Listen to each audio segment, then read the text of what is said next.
Perempuan ini pun menangis karena kehamilannya tidak didampingi oleh sang suami yang kini terlibat kasus pembunuhan. Sona tidak bisa membuktikan bahwa Imron telah menjebak suaminya itu.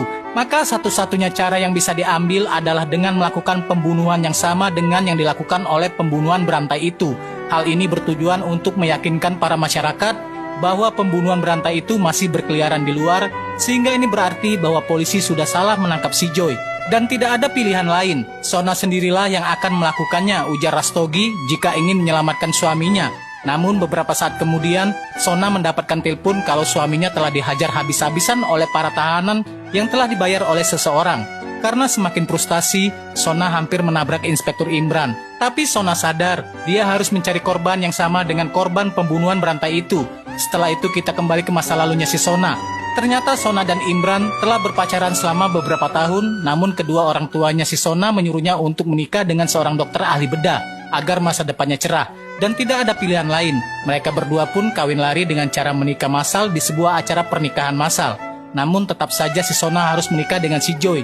Kembali ke masa sekarang, di mana Sona tampaknya sedang merencanakan sesuatu. Dan benar saja, saat ia datang ke kediaman salah satu dokter, dia dengan sengaja mengambil informasi para warga yang datang untuk berobat ke dokter Dipa. Hal ini dilakukan si Sona untuk mencari tahu siapa saja gadis-gadis yang hamil yang berkonsultasi dengan dokter Dipa, agar dia bisa dengan mudah menculik salah satu gadis itu untuk dijadikan korban pembunuhannya. Singkat cerita, Sona berhasil menemukan seorang gadis lajang hamil yang bernama Anuska, yang tidak lain adalah mahasiswanya sendiri dan tetangganya juga.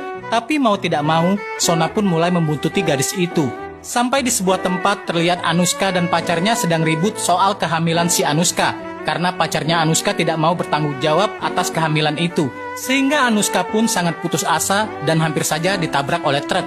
Beruntung Sona datang menyelamatkannya. Merasa bahwa Anuska orang yang tepat untuk dijadikan korban, Sona lantas langsung membeli semacam obat bius untuk menculik Anuska. Namun sayang, obat itu telah ditumpahkan oleh pembantu Sona yang kemudian ditukar dengan air biasa, tanpa sepengetahuan si Sona. Alhasil ketika dia menyamar dan mencoba menculik Anuska, obat itu pun tidak berefek apa-apa. Singkatnya mereka berdua pun sampai di sebuah ladang bunga. Di sana Sona yang tahu kalau Anuska alergi bunga langsung membiusnya dengan bunga itu. Dan setelah Anuska pingsan, Sona pun membawanya ke sebuah tempat. Di hari berikutnya terlihat Inspektur Imran akan segera meninggalkan kota ini karena semua tugasnya telah selesai. Namun salah satu polisi berkata bahwa semua kasus gadis hilang itu terjadi ketika Inspektur Imran bertugas di sini. Sesaat kemudian terdengar kabar gadis hilang lagi, sehingga Inspektur Imran segera mungkin menyelidiki kasus itu lagi dan menurut informasi keluarga korban, Anuska sudah hilang sejak kemarin.